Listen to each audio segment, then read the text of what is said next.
इयत्ता 10वी, विषय विज्ञान आणि तंत्रज्ञान, भाग 1, धडा 3, रासायनिक अभिक्रिया व समीकरणे. मुलांनो, आपण आपल्या सभोवताली होणारे भौतिक बदल आणि रासायनिक बदल यांचा अभ्यास केला आहे. भौतिक बदलांच्या वेळी केवळ पदार्थाच्या अवस्थेचेच रूपांतर होते आणि ते तात्पुरते राहते. थोडक्यात पदार्थात होणाऱ्या ज्या बदलात त्याचे फक्त भौतिक गुणधर्म बदलतात, कोणताही नवा पदार्थ तयार होत नाही आणि मूळ पदार्थ सहजासहजी परत मिळतो, अशा बदलास भौतिक बदल म्हणतात. भौतिक बदलाचे उदाहरण द्यायचे झाले तर लोहचुंबक आणि खिळा घ्या. लोहचुंबकाला एक खिळा चिकटला की लगेच त्यात चुंबकत्व निर्माण होऊन त्या खिळ्याला दुसरा खिळा चिकटतो.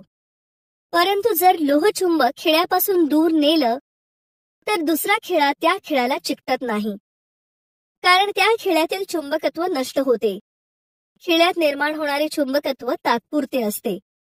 एखाद्या प्रक्रियेत द्रव्याचे संघटन बदलले तर हा बदल कायमस्वरूपी असतो. यालाच रासायनिक बदल म्हणतात. रासायनिक बदलात पदार्थाचे रासायनिक गुणधर्म बदलतात. रासायनिक बदलांचे उदाहरण म्हणजे कोळशाचे ज्वलन झाल्यावर कार्बन डायऑक्साईड तयार होतो. थोडे आठवा. मुलांनो, थोडे आठवून सांगा पाहू. मूलद्रव्यांच्या आणि संयुगांच्या रेणूंचे प्रकार कोणकोणते आहेत? बाई, मूलद्रव्यांचे प्रकार धातू, अधातू, धातू सदृश हे आहेत. संयुगे ही 2 किंवा 3 मूलद्रव्ये एकत्र येऊन तयार होतात. बरोबर. संयुगे ही 2 किंवा अधिक मूलद्रव्यांमध्ये रासायनिक अभिक्रिया होऊन बनतात. तसेच संयुगात मूलद्रव्यांचे प्रमाण निश्चित असते, मात्र गुणधर्म घटक मूलद्रव्यांहून वेगळे असतात. आता सांगा, मूलद्रव्यांची संयुजा म्हणजे काय? बाई, मूलद्रव्यांच्या अणूंची इलेक्ट्रॉन देण्याची किंवा घेण्याची संख्या म्हणजे संयुजा होय. छान. आयनिक बंध निर्माण होताना त्या मूलद्रव्यांच्या अणूंची इलेक्ट्रॉन देण्याची किंवा घेण्याची संख्या म्हणजे संयुजा होय. उदाहरणार्थ, H2O मध्ये हायड्रोजनची संयुजा 1 तर ऑक्सिजनची 2 आहे. मग सांगा, विविध संयुगांची रासायनिक रेणूसूत्रे लिहिण्यासाठी कोणती माहिती आवश्यक असते? संयुगाची रेणूसूत्रे कशी लिहितात? बाई, विविध संयुगाची रेणूसूत्रे लिहिताना मूलकांची संज्ञा व संयोजा माहित असणे आवश्यक असते. संयुगांची रेणूसूत्रे लिहिताना आयनांची संख्या ही संज्ञेच्या उजव्या बाजूला पायाशी लिहितात. बरोबर आहे. यावरून कळते की तुम्हाला मूलद्रव्ये, संयुजा, संयुगे, रेणूसूत्रे, आयनिक बंध या सगळ्या गोष्टी स्पष्ट माहीत आहेत. तर आता आपण रासायनिक अभिक्रिया म्हणजे काय ते समजून घेऊ. रासायनिक अभिक्रिया. आपण भौतिक बदल व रासायनिक बदल म्हणजे काय ते पाहिलेच आहेत. 18व्या व 19व्या शतकात काही शास्त्रज्ञांनी रासायनिक अभिक्रियांच्या संदर्भात मूलभूत प्रयोग केले. त्यातून त्यांना असं समजलं की रासायनिक अभिक्रिया होताना द्रव्याचे संघटन बदलते आणि तो बदल कायमस्वरूपी राहतो. मुलांनो, या तक्त्यात काही घटना दिल्या आहेत. त्या घटनांमधील भौतिक व रासायनिक बदल कोणते ते सांगा. घटना: बर्फाचे पाण्यात रूपांतर होणे. भौतिक बदल: अन्न शिजणे. रासायनिक बदल: फळ परिपक्व होणे.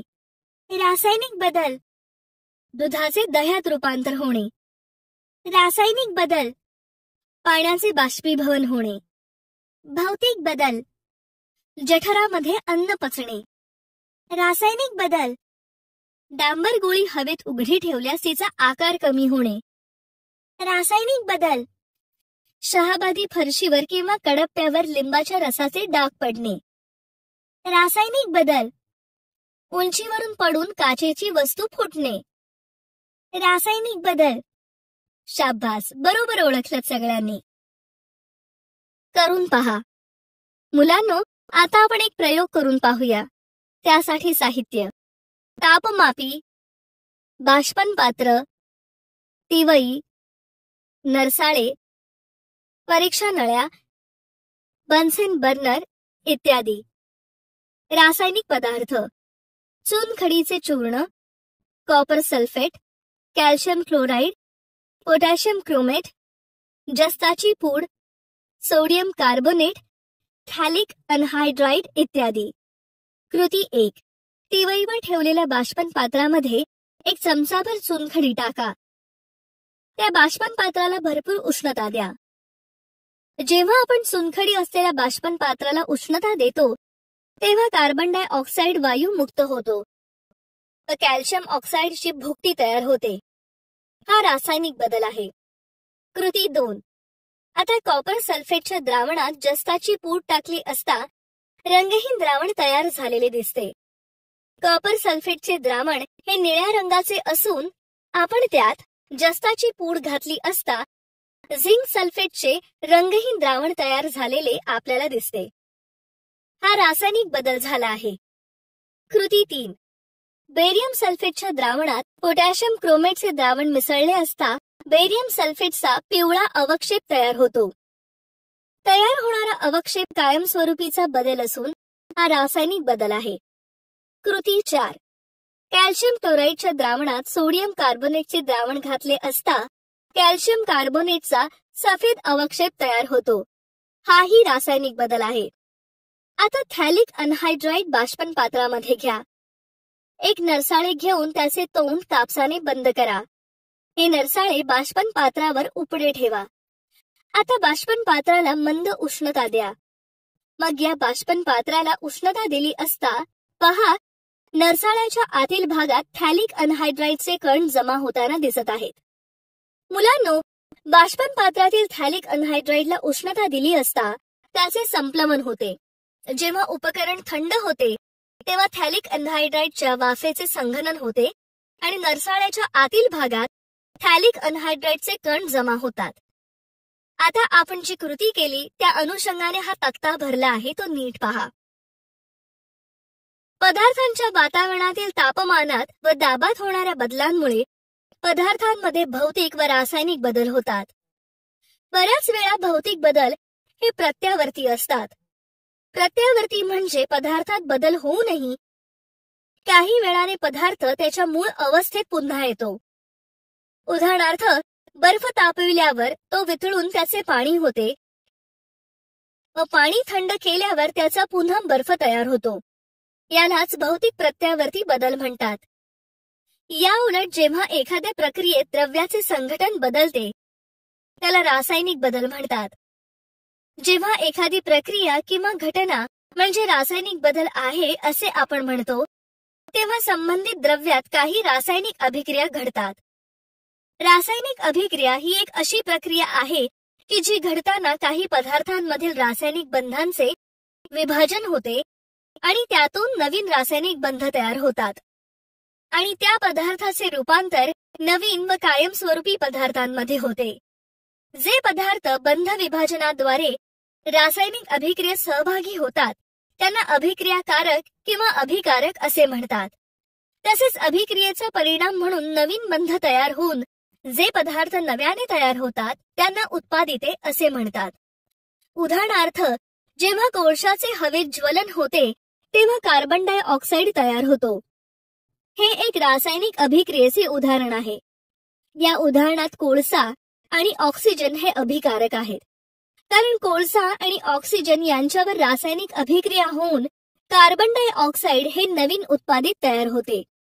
म्हणजेच या क्रियेत कार्बन डायऑक्साईड हे उत्पादित आहे.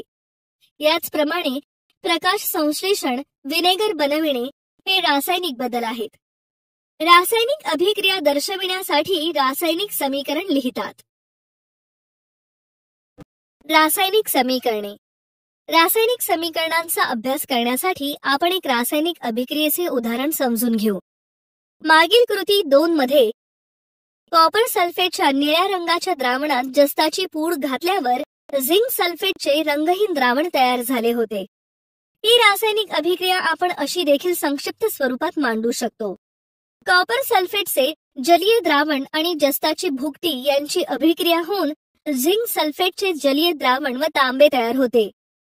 या शाब्दिक स्वरूपात मांडलेल्या रासायनिक अभिक्रियेला शाब्दिक समीकरण असे म्हणतात. हेच शाब्दिक समीकरण आपण रासायनिक सूत्रांचा वापर करून पुढील प्रमाणे लिहू शकतो. रासायनिक सूत्रांचा वापर करून मांडलेल्या रासायनिक अभिक्रियेला रासायनिक समीकरण असे म्हणतात. वरील समीकरणात कॉपर सल्फेट व जस्त ही अभिक्रियाकारके आहेत. यात कॉपर सल्फेट व झिंक यांची एकमेकांबरोबर रासायनिक अभिक्रिया होऊन संपूर्णपणे वेगळे गुणधर्म असलेले तांब्याचे कण व रंगहीन झिंक सल्फेटचे द्रावण ही नवीन उत्पादिते तयार होतात. अभिक्रिया होताना कॉपर सल्फेट या अभिकारकांमधील आयनिक बंधाचे विभाजन होते. तसेच झिंक सल्फेट या उत्पादितातील आयनिक बंध अभिक्रिया होताना तयार होतो. रासायनिक समीकरणाचे लेखन. आता आपण रासायनिक समीकरण लिहिताना लक्षात ठेवायचे नियम काय आहेत ते पाहूया. 1. रासायनिक अभिक्रिया लिहिताना नेहमी अभिक्रियाकारके डाव्या बाजूला लिहावीत आणि उत्पादिते उजव्या बाजूला लिहावीत. तसेच अभिक्रियाकारकांपासून उत्पादितांच्या दिशेने जाणारा बाण हा दोघांच्या मध्ये काढतात.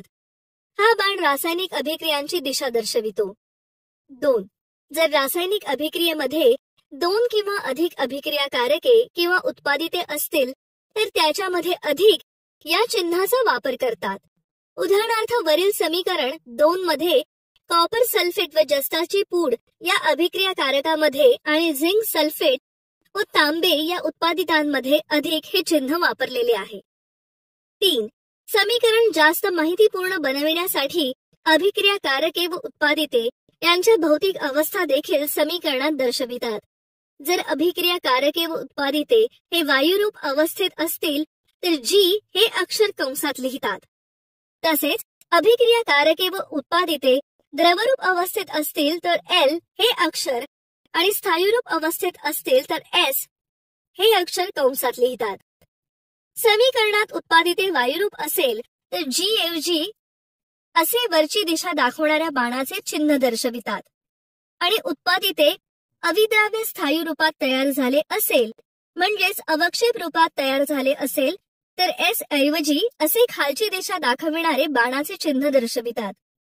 जर अभिक्रियेत अभिक्रियाकारके आणि उत्पादिते पाण्यातील द्रावणाच्या रूपात असतील तर अशांना जलीय द्रावण म्हणतात व समीकरणात त्यांच्या पुढे AQ ही अक्षरे कंसात लिहून त्यांची जलीय द्रावणाची अवस्था दर्शवितात.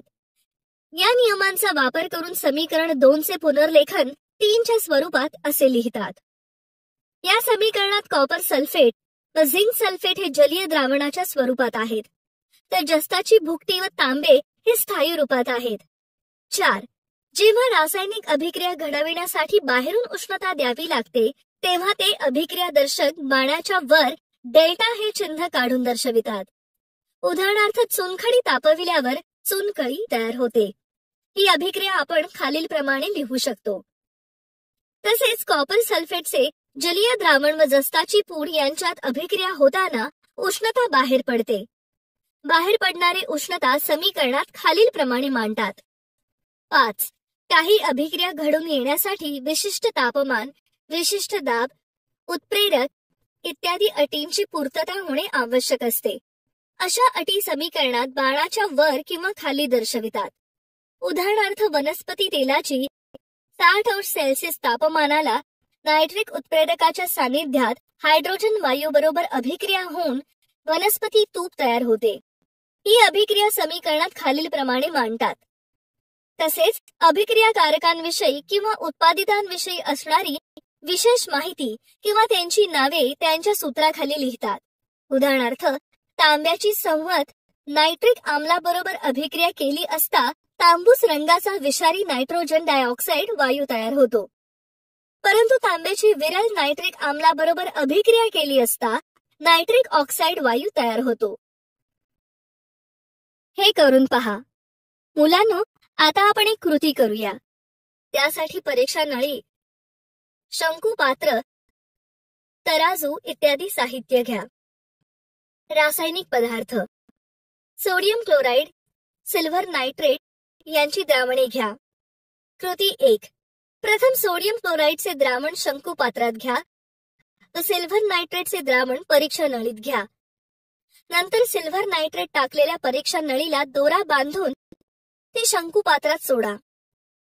नंतर रबरी बूच लावून शंकू पात्र हवा बंद करा. शंकू पात्राचे तराजूच्या सहाय्याने वजन करा. आता शंकू पात्र तिरके करून परीक्षा नळीतील द्रावण शंकू पात्रातील द्रावणात मिसळा आणि शंकू पात्राचे पुन्हा वजन करा. वरील कृती करताना तुम्हाला कोणते बदल आढळले? एखादा अविद्राव्य पदार्थ तयार झाला का? वजनांमध्ये काही बदल झाला का? ते सांगा.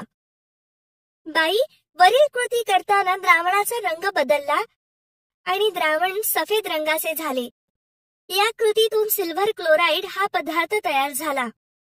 तसेच दोन्ही नोंदवलेले वजन एकसारखेच होते. छान. सिल्व्हर नायट्रेट व सोडियम क्लोराईड यांच्यात अभिक्रिया होऊन सफेद रंगाचा सिल्व्हर क्लोराईडचा अवक्षेप तयार होतो. तसेच या कृतीत द्रावणाच्या वजनामध्ये कोणताच बदल झालेला आढळून येत नाही. आपण जी कृती केली त्या कृतीसाठी शाब्दिक व रासायनिक समीकरण कसे लिहितात ते पहा. शाब्दिक समीकरण: सिल्व्हर नायट्रेट आणि सोडियम क्लोराईड यांची अभिक्रिया होऊन सिल्व्हर क्लोराईड आणि सोडियम नायट्रेट तयार झाले. रासायनिक समीकरण: मुलांनो, सिल्व्हर नायट्रेटचा वापर मतदानाच्या शाईमध्ये केला जातो. तसेच प्रयोगशाळेत अभिक्रियाकारक म्हणून केला जातो. सिल्व्हर नायट्रेटचे द्रावण जखम किंवा जळलेल्या कातडीला संसर्ग होऊ न देण्याकरता वापरतात. रासायनिक समीकरणांचे संतुलन करणे: या समीकरणाच्या आधारे हा तक्ता तयार केला आहे. पहा, या तक्त्यामध्ये अभिक्रियाकारकांमधील मूलद्रव्यांच्या अणूंची संख्या ही उत्पादितांमधील त्या मूलद्रव्यांच्या अणूंच्या संख्याइतकीच आहे. अशा समीकरणाला संतुलित समीकरण म्हणतात. जर प्रत्येक मूलद्रव्यांच्या अणूंची संख्या रासायनिक समीकरणाच्या दोन्ही बाजूंना समान नसेल तर अशा समीकरणाला असंतुलित समीकरण असे म्हणतात. हे नेहमी लक्षात ठेवा की कोणत्याही अभिक्रियेमध्ये उत्पादितांमधील प्रत्येक मूलद्रव्याचे एकूण वस्तुमान हे अभिकारकांमधील त्या मूलद्रव्यांच्या एकूण वस्तुमाना इतकेच असते. हे वस्तुमानाच्या अक्षय्यतेच्या नियमाशी सुसंगत आहे. रासायनिक समीकरण संतुलित करण्याच्या पायऱ्या: रासायनिक समीकरण संतुलित हे पायरी पायरीने करतात.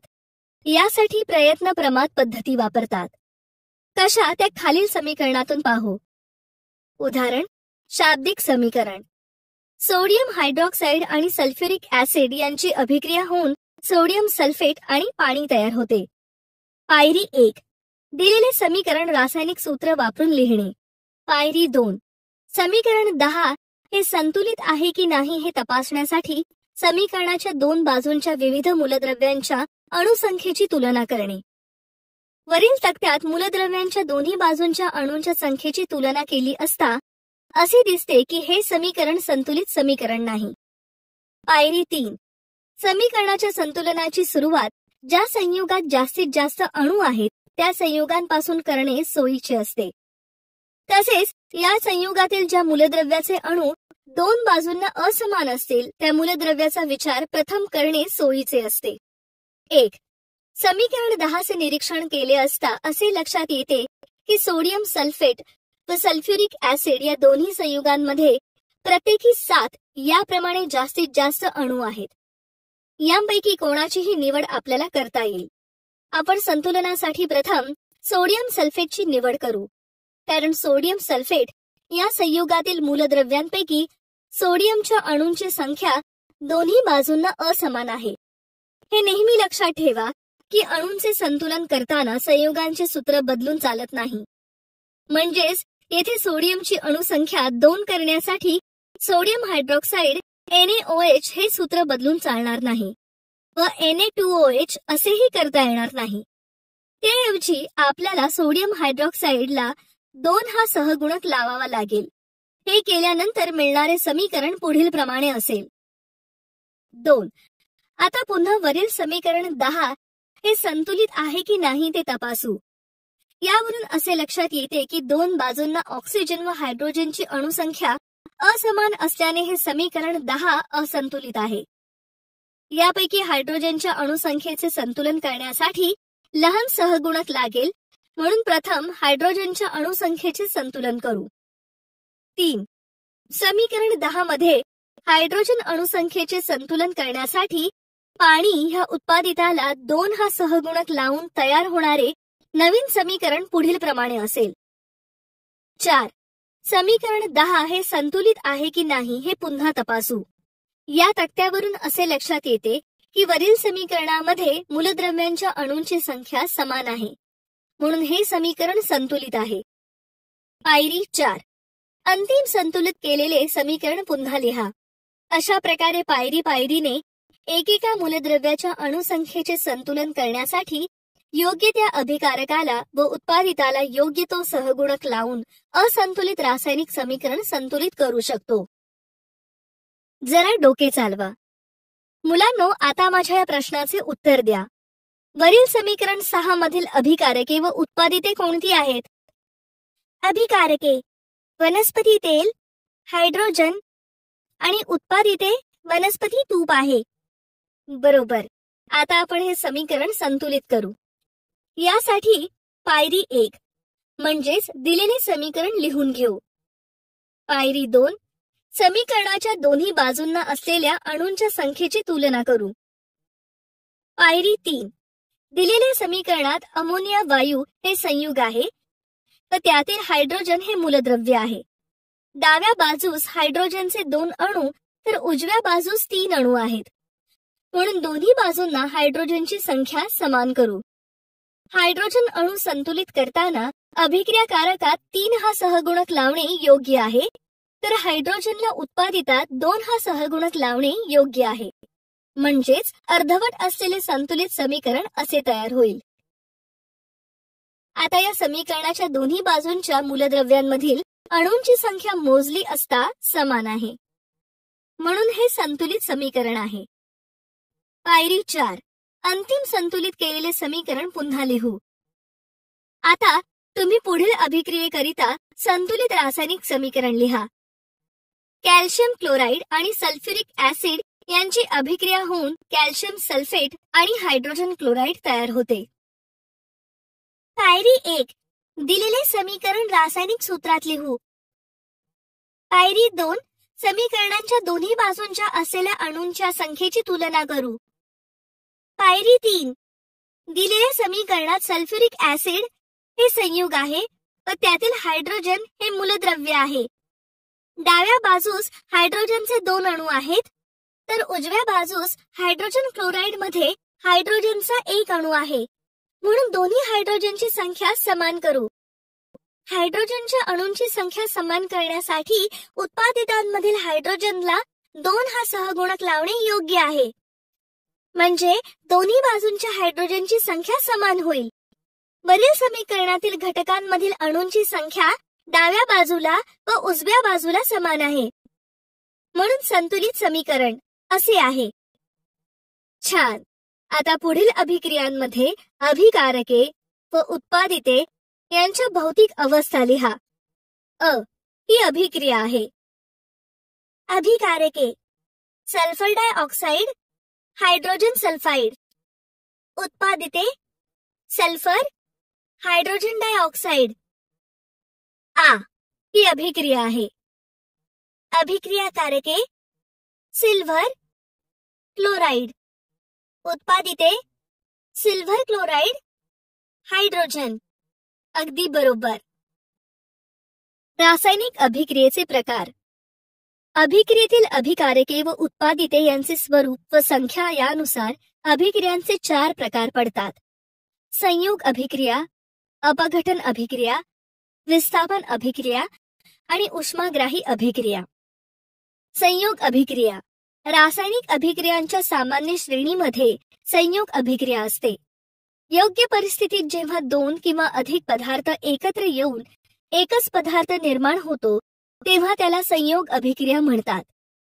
संयोग अभिक्रिया म्हणजे काय हे पाहण्यासाठी आपण कृती करून पाहूया.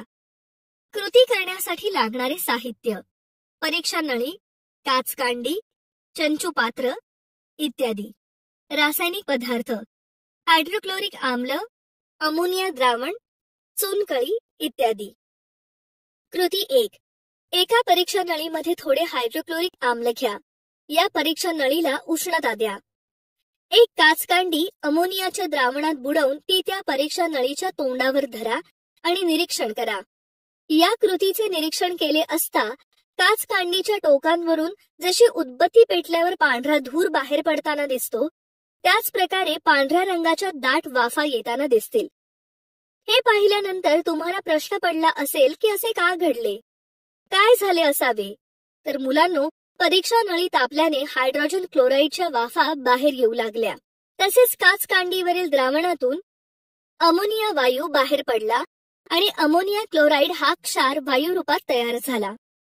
परंतु लगेचच संघनन क्रिया होऊन त्याचे स्थायू रूपात रूपांतर झाल्याने पांढऱ्या रंगाचा धूर निर्माण झालेला आपल्याला दिसतो. या कृतीचे शाब्दिक आणि रासायनिक समीकरण पुढील प्रमाणे आहे. अमोनिया आणि हायड्रोजन क्लोराईड यांची अभिक्रिया होऊन अमोनिया क्लोराईड तयार होते. कृती 2. मॅग्नेशियम क्लोराईड फीत घेऊन तिचे एक टोक चिमट्यात पकडले आणि दुसरे टोक प्रज्वलित केले तर हवेमध्ये जळून मॅग्नेशियमची पांढरी भुकटी तयार होते. या अभिक्रियेचे समीकरण असे आहे. मॅग्नेशियम आणि ऑक्सिजन यांची अभिक्रिया होऊन मॅग्नेशियम ऑक्साईड तयार होते.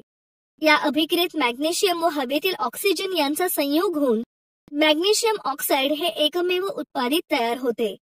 आता अर्धे चंचुपात्र भरेल इतके पाणी घ्या. त्यामध्ये चुनकळी कॅल्शियम ऑक्साईडचे काही खडे टाका. पहा, कॅल्शियम ऑक्साईड व पाणी यांच्या संयोगाने कॅल्शियम हायड्रॉक्साईड तयार होते व भरपूर उष्णता बाहेर पडते. चुनकळी आणि पाण्याची उष्मादायी अभिक्रिया अतिजलद होते आणि ती उष्मादायी असते. जरा डोके चालवा. मुलांनो, आता मला सांगा, आपण या 3 कृती केल्या. या प्रत्येक कृतीत अभिक्रियाकारकांची संख्या किती होती? या प्रत्येक अभिक्रियेत 2 अभिक्रियाकारके आहेत. या अभिक्रियाकारकांमध्ये भाग घेणाऱ्या अभिक्रियाकारकांच्या रेणूंची संख्या किती आहे? वर केलेल्या कृती 1 व 3 या अभिक्रियेत अभिक्रियाकारकांचे 2 रेणू आहेत आणि कृती 2 मध्ये 3 रेणू आहेत. अगदी बरोबर. या सर्व अभिक्रियांमध्ये किती उत्पादिते तयार होतात? या 3ही कृतीत केलेल्या अभिक्रियांमध्ये एकमेव म्हणजेच एक आणि एकच उत्पादित तयार होते. अगदी बरोबर. मुलांनो, या 3ही कृतीत केलेल्या अभिक्रियांवरून आपल्या असे लक्षात येते की जेव्हा एखाद्या अभिक्रियेत 2 किंवा अधिक अभिक्रियाकारकांचा रासायनिक संयोग होऊन एकच उत्पादित तयार होते तेव्हा त्या अभिक्रियेस संयोग अभिक्रिया म्हणतात. अपघटन अभिक्रिया. अपघटन हा एक रासायनिक अभिक्रियेचा प्रकार आहे. जेव्हा योग्य परिस्थितीत एका संयुगाचे तुकडे होऊन 2 किंवा अधिक पदार्थ निर्माण होतात तेव्हा त्याला अपघटन अभिक्रिया म्हणतात. आपण अपघटन अभिक्रिया बघण्यासाठी काही कृती करूया. या कृतीसाठी लागणारे साहित्य: बाष्पन पात्र, बन्सेन बर्नर इत्यादी. रासायनिक पदार्थ: साखर, सल्फ्युरिक आम्ल इत्यादी. कृती: एका बाष्पन पात्रामध्ये थोडीशी साखर घ्या.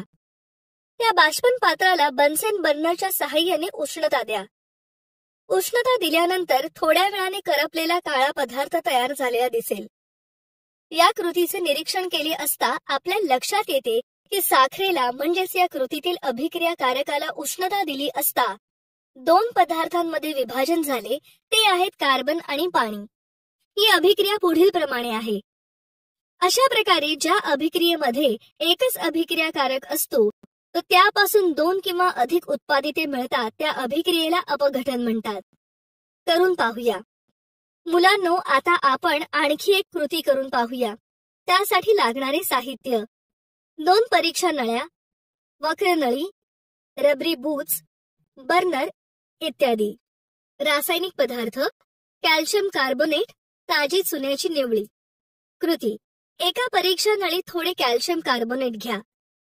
या परीक्षा नळीला रबरी बुचाच्या सहाय्याने वाकडी काच नळी बसवून नळीचे दुसरे टोक आकृतीत दाखविल्याप्रमाणे दुसऱ्या परीक्षा नळीत घेतलेल्या ताज्या चुन्याच्या निवळीत बुडवा. पहिल्या परीक्षा नळीतील कॅल्शियम कार्बोनेट बर्नरच्या सहाय्याने तीव्रपणे तापवा. आपल्याला चुन्याची निवळी दुधी झाल्याची दिसेल.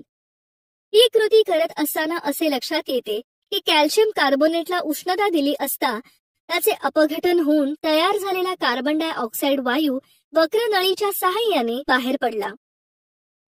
त्यामुळे चुन्याची निवळी दुधी रंगाची झालेली दिसते आणि कॅल्शियम ऑक्साईडची भुकटी हे दुसरे उत्पादित पहिल्या परीक्षा नळीत शिल्लक राहते. तसेच हायड्रोजन पेरॉक्साईडचे मंद गतीने अपघटन होऊन पाणी आणि ऑक्सिजन तयार होते. थोडे आठवा.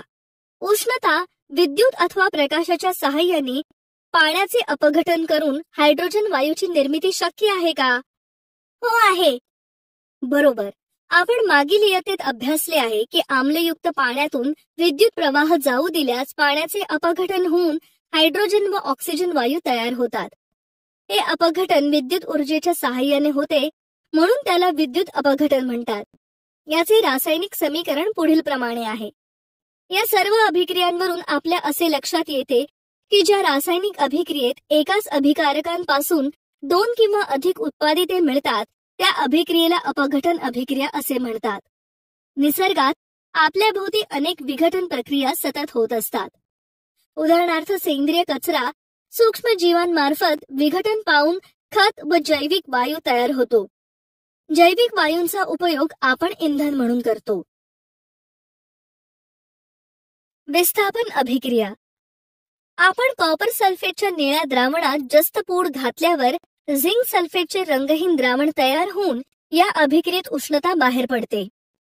मुलांनो, या रासायनिक अभिक्रियेवरून आपल्याला समजते की कॉपर सल्फेट मधील 2 आयनांची जागा झिंक अणूंपासून तयार झालेले झिंक 2 हे आयन घेतात व कॉपर 2 आयनांपासून तयार झालेले कॉपरचे अणू बाहेर पडतात. म्हणजेच झिंकमुळे कॉपर सल्फेट मधील कॉपरचे विस्थापन होते. जेव्हा एका संयुगातील कमी अभिक्रियाशील मूलद्रव्याच्या आयनांची जागा दुसरी जास्त अभिक्रियाशील मूलद्रव्य स्वतः आयन बनून घेते, त्या रासायनिक अभिक्रियेला विस्थापन अभिक्रिया म्हणतात. जस्ताप्रमाणेच लोह व शिसे ही सुद्धा तांब्याला त्याच्या संयुगातून विस्थापित करतात. जरा डोके चालवा.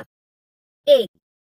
आता आपण खालील शाब्दिक व रासायनिक अभिक्रिया पूर्ण करू.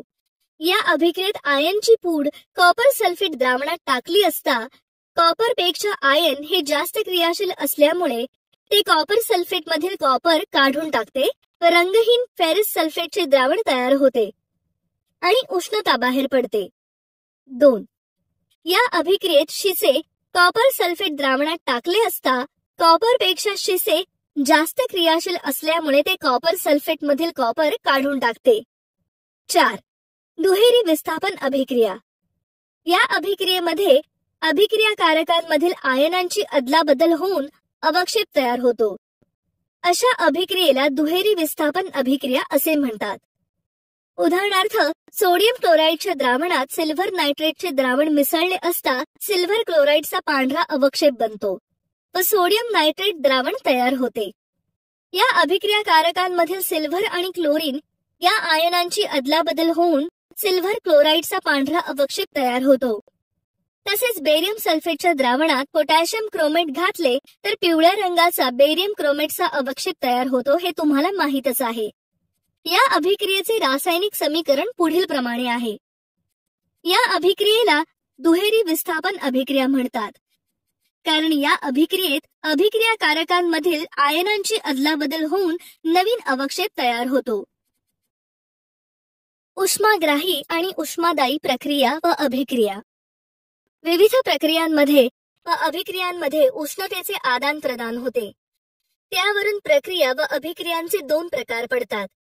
1. उष्माग्राही अभिक्रिया. ज्या अभिक्रियांमध्ये उष्णता शोषली जाते त्या अभिक्रियेला उष्माग्राही अभिक्रिया म्हणतात. उदाहरणार्थ बर्फ वितळणे, पोटॅशियम नायट्रेट पाण्यात विरघळणे हे भौतिक बदल घडून येताना बाहेरील उष्णता वापरली जाते, त्यामुळे त्या उष्माग्राही प्रक्रिया आहेत. पोटॅशियम नायट्रेट पाण्यात विरघळले असता रासायनिक अभिक्रिया घडून येताना उष्णता शोषली जाते, त्यामुळे द्रावणाचे तापमान घटते. 2. उष्मादायी अभिक्रिया. ज्या अभिक्रियेत उष्णता बाहेर टाकली जाते त्या अभिक्रियेला उष्मादायी अभिक्रिया म्हणतात. उदाहरणार्थ पाण्यापासून बर्फ तयार होणे, सोडियम हायड्रॉक्साईड पाण्यात विरघळणे हे बदल घडून येताना उष्णता बाहेर फेकली जाते, त्यामुळे या उष्मादायी प्रक्रिया आहेत. सोडियम हायड्रॉक्साईड पाण्यात विरघळले असता रासायनिक अभिक्रिया घडून येताना उष्णता बाहेर टाकली जाते, त्यामुळे तापमानात वाढ होते. याचे समीकरण पुढील प्रमाणे आहे. तसेच संवहन सल्फ्युरिक आम्लाचे पाण्याने विरलीकरण करण्याच्या प्रक्रियेत खूप मोठ्या प्रमाणावर उष्णता बाहेर फेकली जाते, त्यामुळे संवहन सल्फ्युरिक आम्लात पाणी ओतले असता पाण्याचे तात्काळ बाष्पीभवन होऊन अपघात संभवतो. हे टाळण्यासाठी आवश्यक तितके पाणी काच पात्रात घेऊन ते थोडे थोडे सल्फ्युरिक ऍसिड ओतून ढवळतात, म्हणजे एका क्षणी थोडीच उष्णता बाहेर टाकली जाते. उष्माग्राही व उष्मादायी प्रक्रिया करणे. उष्माग्राही व उष्मादायी प्रक्रिया समजण्यासाठी एक प्रयोग करूया. प्रयोगासाठी लागणारे साहित्य: प्लास्टिकच्या 2 बाटल्या, मोजपात्र, तापमापी इत्यादी. रासायनिक पदार्थ: पोटॅशियम नायट्रेट, सोडियम हायड्रॉक्साइड, पाणी इत्यादी. कृती: प्रथम प्लास्टिकच्या 2 बाटल्यांमध्ये प्रत्येकी 100 ml पाणी घ्या. प्लास्टिक हे उष्णतारोधक असल्यामुळे उष्णतेचा ऱ्हास टाळता येतो. आता बाटल्यांतील पाण्याच्या तापमानाची नोंद करा. एका बाटलीत 5 ग्रॅम पोटॅशियम नायट्रेट घालून बाटली चांगली हलवा. आता पुन्हा नवीन तयार झालेल्या तापमानाची नोंद करा. नंतर दुसऱ्या बाटलीत 5 ग्रॅम सोडियम हायड्रॉक्साइड घाला आणि ते मिश्रण एकत्र करण्यासाठी बाटली चांगली हलवा आणि तापमानाची नोंद करा. पहा, या कृतीत पहिल्या बाटलीत पोटॅशियम नायट्रेट पाण्यात विरघळणे ही प्रक्रिया घडली, तर दुसऱ्या बाटलीत सोडियम हायड्रॉक्साइड पाण्यात विरघळण्याची प्रक्रिया घडली. मग मला सांगा, तुमच्या निरीक्षणानुसार कोणती प्रक्रिया उष्मादायी व कोणती प्रक्रिया उष्माग्राही आहे? बाई, पोटॅशियम नायट्रेट विरघळण्याच्या प्रक्रियेत तापमान कमी होऊन बाहेरची उष्णता शोषली जाते, म्हणून ती उष्माग्राही प्रक्रिया आहे. तर सोडियम हायड्रॉक्साइड पाण्यात विरघळण्याच्या प्रक्रियेत उष्णता बाहेर टाकली जाते व तापमान वाढते, म्हणून ही उष्मादायी प्रक्रिया आहे. अगदी बरोबर. उष्माग्राही व उष्मादायी अभिक्रिया. रासायनिक अभिक्रियांमध्ये सुद्धा उष्णतेची देवाणघेवाण होते. त्यानुसार काही रासायनिक अभिक्रिया उष्मादायी असतात, तर काही उष्माग्राही असतात. उष्मादायी रासायनिक अभिक्रियांमध्ये अभिक्रियाकारकांचे रूपांतर उत्पादितांमध्ये होताना उष्णता बाहेर टाकली जाते, तर उष्माग्राही अभिक्रियांमध्ये अभिक्रियाकारकांचे रूपांतर उत्पादितांमध्ये होताना परिसरातून उष्णता शोषली जाते किंवा काही वेळेस उष्णता सतत द्यावी लागते. या अभिक्रियेत चुनखडीला बाहेरून उष्णता दिली जाते, म्हणून ही उष्माग्राही अभिक्रिया आहे. या अभिक्रियेत उष्णता बाहेर टाकली जाते, म्हणून ही उष्मादायी अभिक्रिया आहे. जरा डोके चालवा. मुलांनो, आता मी तुम्हाला काही प्रश्न विचारते, त्यांची तुम्ही उत्तरे द्या. विरघळण्याची प्रक्रिया व रासायनिक अभिक्रिया यात काय फरक आहे? विरघळण्याच्या प्रक्रियेत नवीन पदार्थ तयार होईलच असे नाही, परंतु रासायनिक अभिक्रियेत आपल्या अभिक्रियेमध्ये नवीन तयार झालेला पदार्थ मिळतो. द्रावकामध्ये द्राव्य विरघळल्यावर नवीन पदार्थ बनतो का? बाई, द्रावकामध्ये द्राव्य विरघळल्यावर नवीन पदार्थ तयार होईलच असे नाही. अगदी बरोबर. रासायनिक अभिक्रियेचा दर. मुलांनो, या ठिकाणी काही प्रक्रिया दिल्या आहेत. त्यासाठी लागणारा वेळ विचारात घेऊन त्यांचे 2 गटात वर्गीकरण करा व त्या गटांना शीर्षक द्या. 1. स्वयंपाकाचा गॅस पेटवताच तो जळू लागतो. 2. लोखंडी वस्तू गंजते. 3.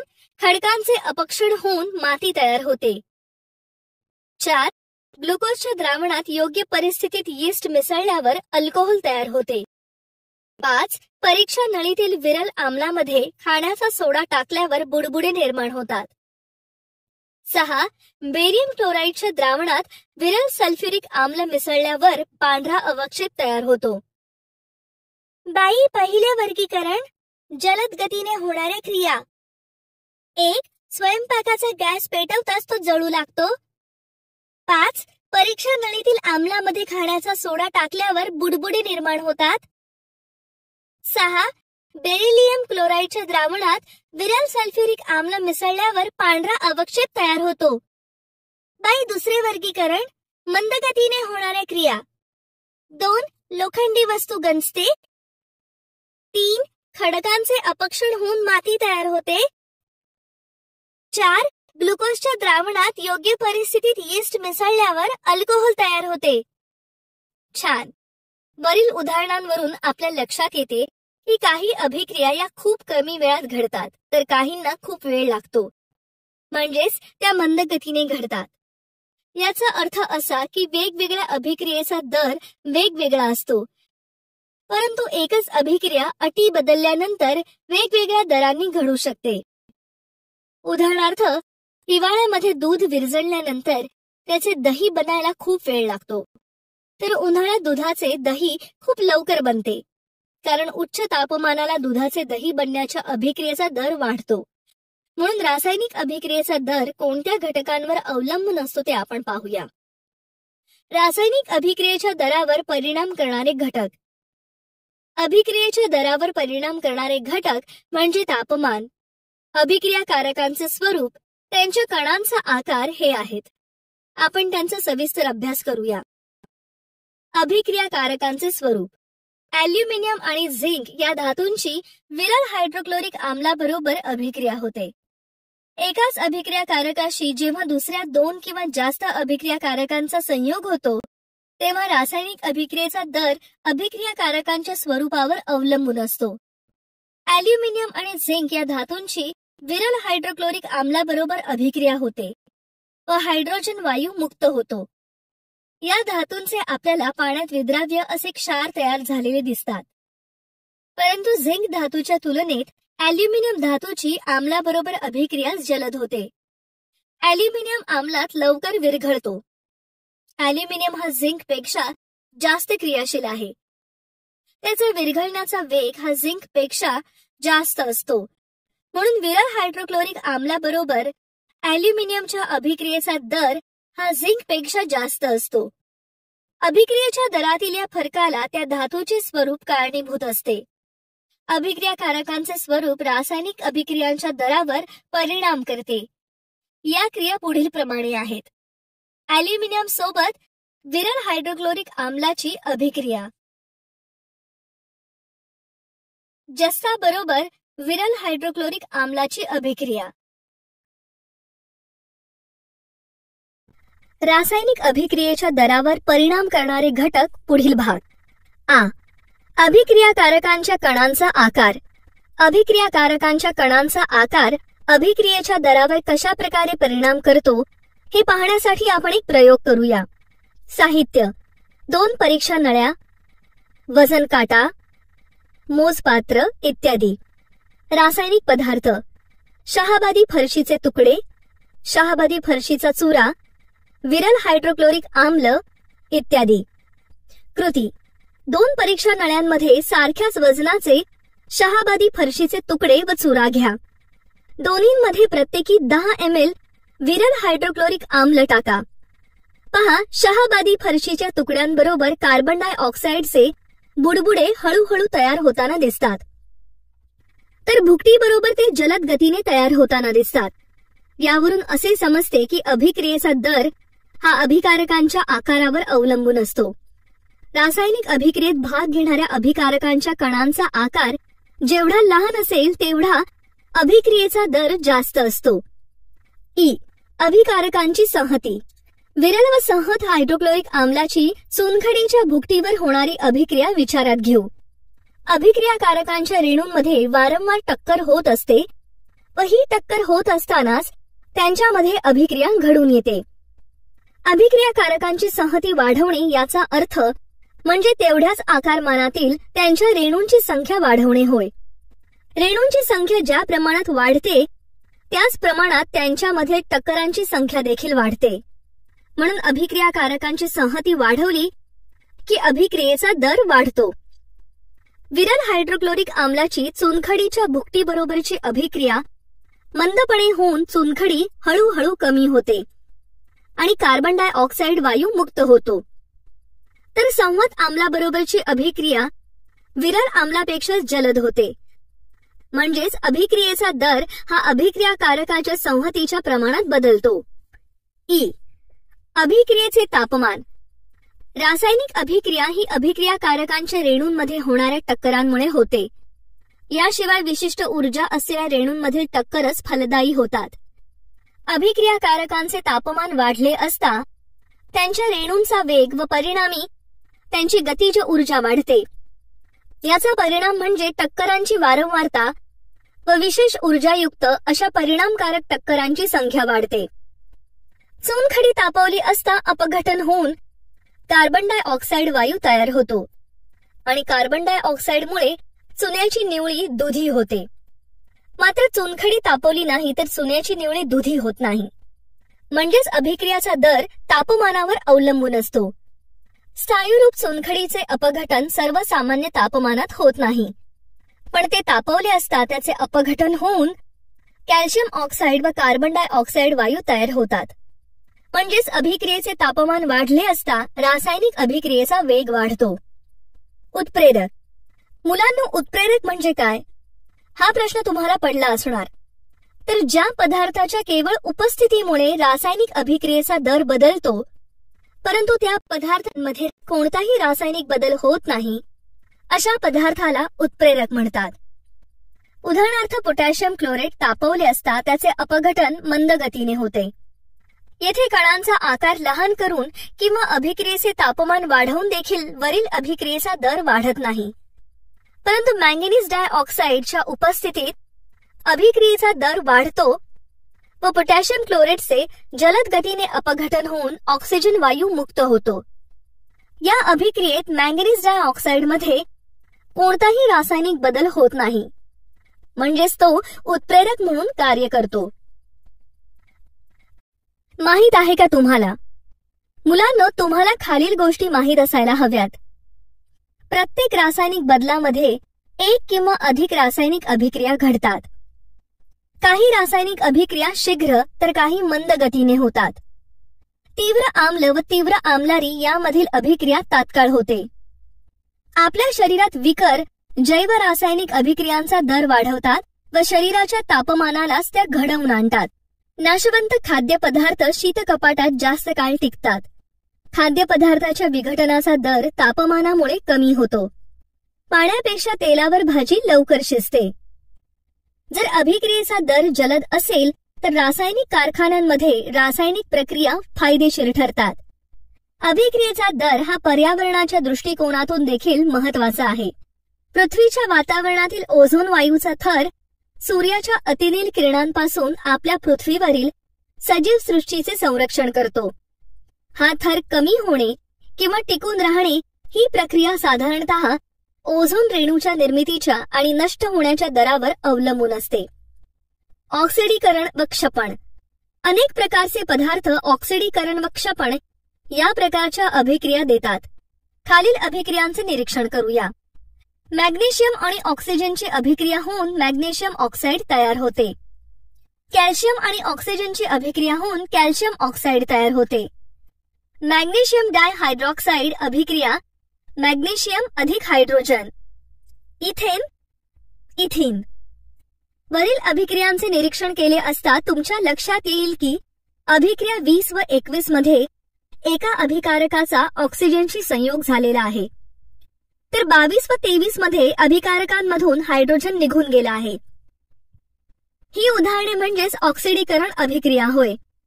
ज्या रासायनिक अभिक्रियेत अभिक्रियाकारकांचा ऑक्सिजनशी संयोग होतो किंवा ज्या रासायनिक अभिक्रियेत अभिक्रियाकारकातून हायड्रोजन निघून जातो व उत्पादित मिळते, अशा अभिक्रियेला ऑक्सिडीकरण अभिक्रिया म्हणतात.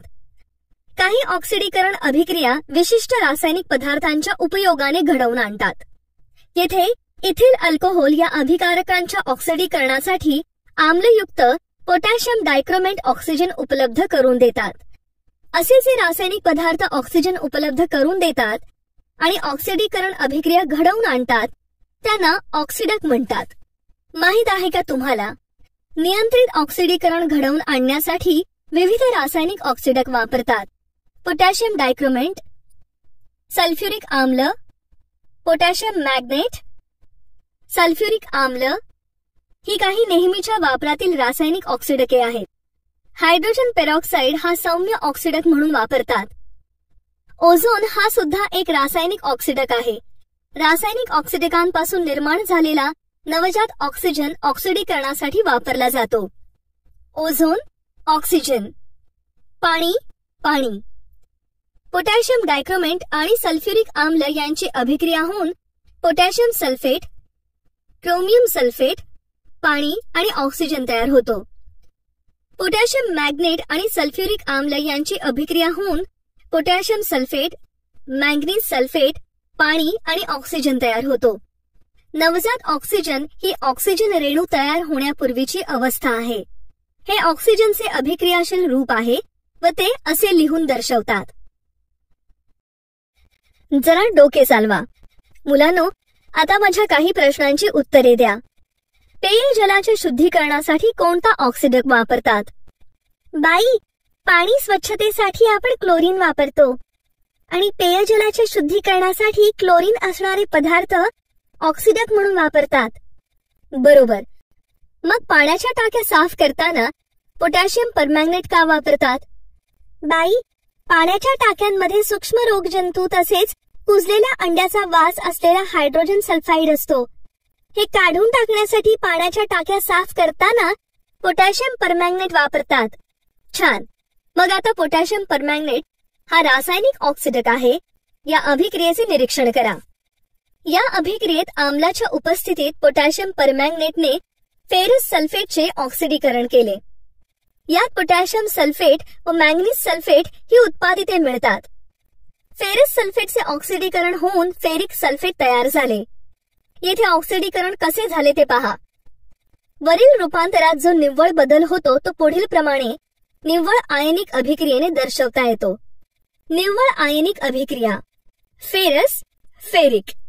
ही निव्वळ आयनिक अभिक्रिया पोटॅशियम परमॅंगनेटने घडवून आणलेले ऑक्सिडीकरण दर्शवते. फेरस आयन पासून फेरिक आयन बनतो तेव्हा धनप्रभार 1 एककाने वाढतो, परंतु ही क्रिया होताना फेरस आयन 1 इलेक्ट्रॉन गमावतो. यावरून आपल्याला ऑक्सिडीकरणाची एक नवीन व्याख्या मिळते. ऑक्सिडीकरण म्हणजे 1 किंवा अधिक इलेक्ट्रॉन गमावणे. सांगा पाहू.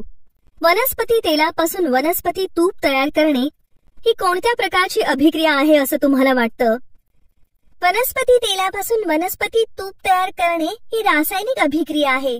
वनस्पती तेलाची 60 अंश सेल्सिअस तापमानाला निकेल उत्प्रेरकाच्या सानिध्यात हायड्रोजन वायू बरोबर अभिक्रिया होऊन वनस्पती तूप तयार होते. या अभिक्रियेत हायड्रोजन गॅस वापरला जातो. मुलांनो, या प्रक्रियेत हायड्रोजन वापरला जातो म्हणून या अभिक्रियेला हायड्रोजनेशन म्हणतात. ही क्षपण अभिक्रिया आहे.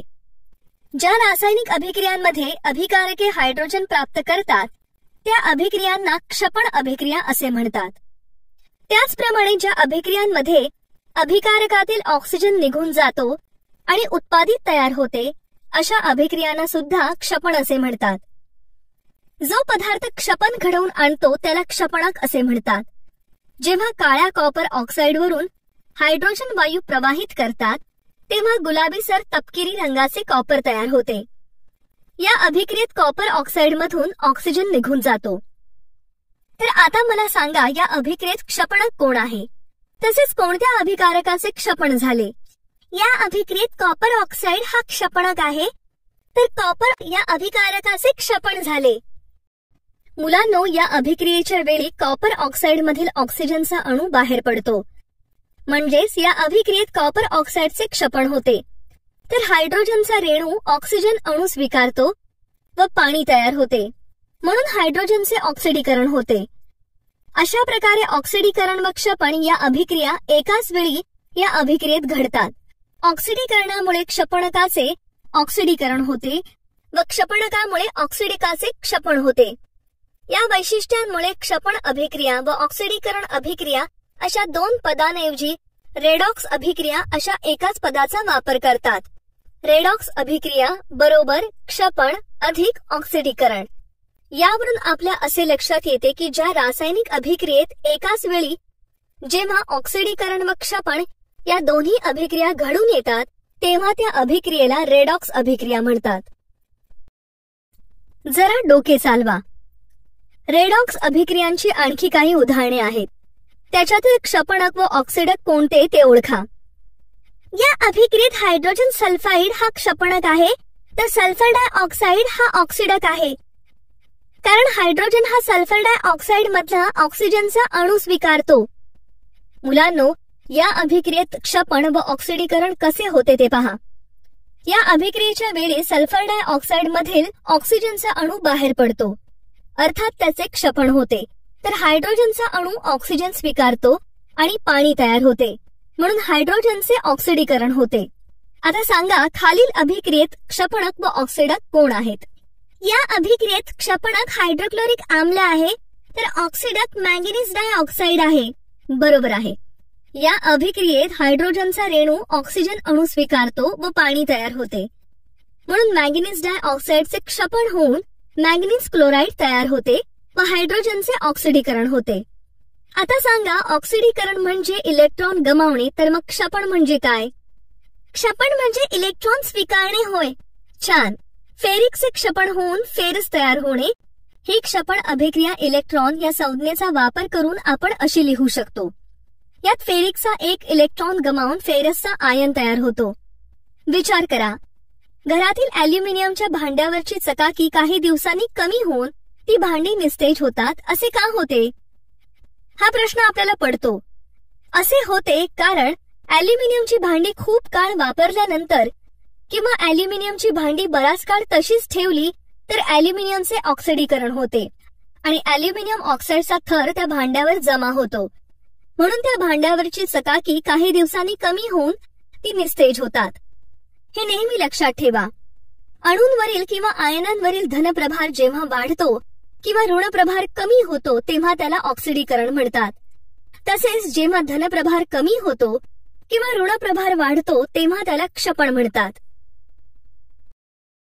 माहित आहे का तुम्हाला, पेशींमधील श्वसनादरम्यान रेडॉक्स अभिक्रिया घडत असते. तेथे सायटोक्रोम सी ऑक्सिडेज या विकराचा रेणू इलेक्ट्रॉनचे वहन करून ही अभिक्रिया घडवून आणतो. क्षरण. क्षरण म्हणजे काय, ते कसे होते हे पाहण्यासाठी आपण एक प्रयोग करूया. साहित्य: 4 परीक्षा नळ्या, 4 छोटे लोखंडी खिळे, रबरी बूच इत्यादी. रासायनिक पदार्थ: निर्जल कॅल्शियम क्लोराईड, तेल, उकळलेले पाणी इत्यादी. कृती: 4 परीक्षा नळी घेऊन त्या वेगवेगळ्या 4 टेस्ट ट्यूब स्टँडवर ठेवा. एका परीक्षा नळीत थोडे उकळलेले पाणी घेऊन त्यावर तेलाचा थर टाका. दुसऱ्या परीक्षा नळीत थोडे मिठाचे द्रावण घ्या. तिसऱ्या परीक्षा नळीत फक्त हवाच असेल. चौथ्या परीक्षा नळीत थोडे निर्जल कॅल्शियम क्लोराईड घ्या. आता प्रत्येक परीक्षा नळीत एक छोटा लोखंडी खिळा टाका. चौथी परीक्षा नळी मात्र रबरी बुचाने बंद करा. 4ही परीक्षा नळ्या काही दिवस तशाच ठेवा आणि नंतर त्यांचे निरीक्षण करा. काही दिवसांनी निरीक्षण केले असता त्या निरीक्षणात आपल्याला असे आढळून येईल की मिठाचे द्रावण असलेल्या परीक्षा नळीतील खिळ्याला सर्वप्रथम गंज निर्माण झालेला आहे. त्यानंतर हवा असलेल्या परीक्षा नळीतील खिळ्याच्या रंगात थोड्या प्रमाणात बदल झालेला दिसेल. उकळलेले पाणी व तेल असलेल्या परीक्षा नळीत फारच थोड्या प्रमाणात बदल झालेला जाणवेल. निर्जल कॅल्शियम क्लोराईड व रबरी बुचाने बंद असलेल्या परीक्षा नळीतील खिळ्यांमध्ये बदल झालेला दिसणार नाही. तो खिळा आहे तसाच राहील. यावरून आपल्या लक्षात येते की गंजण्यासाठी हवा व पाणी या दोन्हींची आवश्यकता असते. क्षारांच्या सानिध्यात गंजण्याची क्रिया जलद होते. आपण पाहतो आपल्या सभोवताली असलेली नवीन 2 किंवा 4 चाकी वाहने चकचकीत दिसतात. या उलट जुन्या वाहनांची चकाकी गेलेली दिसते. त्यांच्या धातूच्या पृष्ठभागावर एक प्रकारचा तांबूस रंगाचा स्थायीरूप थर जमा झालेला दिसतो. त्या थरास गंज असे म्हणतात. गंजाचे रासायनिक सूत्र हे आहे: लोखंडाचे गंजणे आणि रासायनिक अभिक्रिया. लोखंडावरील गंज सरळपणे ऑक्सिजनची लोखंडाच्या पृष्ठभागाशी अभिक्रिया होऊन तयार होत नाही, तर हा गंज विद्युत रासायनिक अभिक्रियेने तयार होतो. लोखंडाच्या पृष्ठभागावरील वेगवेगळे भाग धनाग्र व ऋणाग्र बनतात. धनाग्र भागात ॲनोडपाशी आयनचे ऑक्सिडीकरण होऊन फेरस आयन तयार होतो. ऋणाग्र भागात ऑक्सिजनचे क्षपण होऊन पाणी तयार होते. जेव्हा फेरस आयन धनाग्र भागापासून स्थलांतरित होतात तेव्हा त्यांची पाण्याशी अभिक्रिया होऊन पुढे ऑक्सिडीकरण होते आणि फेरिक आयन तयार होतात. फेरिक आयन अभिद्राव्य सजलीकृत ऑक्साईड, जो लाल तांबूस रंगाचा असतो, तो तयार करतात, ज्याला आपण गंज असे म्हणतो. तो पृष्ठभागावर जमा होतो, आकृतीत दाखवल्याप्रमाणे. परिसरातील पदार्थांमुळे किंवा वातावरणातील घटकांमुळे धातूंचे ऑक्सिडीकरण होते व पर्यायाने त्यांची झीज होते. यास क्षरण असे म्हणतात. लोखंडाचे क्षरण होऊन त्यावर तांबूस रंगाचा थर जमा होतो, त्यालाच सामान्यतः गंज असे म्हणतात. त्यामुळे लोखंडाचे क्षरण हा शब्द न वापरता आपण लोखंडाचे गंजणे हा शब्द प्रयोग करतो. शोध घ्या. काळपटलेली चांदीची आणि हिरवट झालेली पितळेची भांडी कशी स्वच्छ करतात ते सांगा. चांदीची आणि पितळेची भांडी काळी पडली तर स्वच्छ करण्यासाठी व्हिनेगर, बेकिंग सोडा, लेमन एकत्र करून वापरतात. बरोबर. खवटपणा. मुलांनो, जेव्हा जुने शिल्लक राहिलेले खाद्यतेल आपण खाद्यपदार्थ तयार करण्यासाठी वापरत असतो तेव्हा त्यास खवट वास येतो. जर अशा तेलात अन्न शिजवले तर त्या अन्नाची चवही बदलते. जेव्हा आपल्या घरातील तेल किंवा तूप दीर्घकाळ तसेच ठेवले जाते किंवा तळलेले पदार्थ जास्त काळ तसेच ठेवले जातात तेव्हा आपल्याला त्यांचा खवटपणा किंवा खवट वास जाणवतो. हा खवटपणा त्या पदार्थांना हवेमुळे त्यांचे ऑक्सिडीकरण होऊन प्राप्त होतो. म्हणून मग ज्या पदार्थांमध्ये तेल किंवा तुपाचा वापर करतात त्यात खवटपणा टाळण्यासाठी प्रतिऑक्सिडकाचा वापर करतात. हवाबंद डब्यात अन्न ठेवल्याने सुद्धा अन्नाची ऑक्सिडीकरण क्रिया मंदावते. अशा प्रकारे आपण या पाठात विविध रासायनिक अभिक्रिया व त्यांच्या समीकरणांचा अभ्यास केला.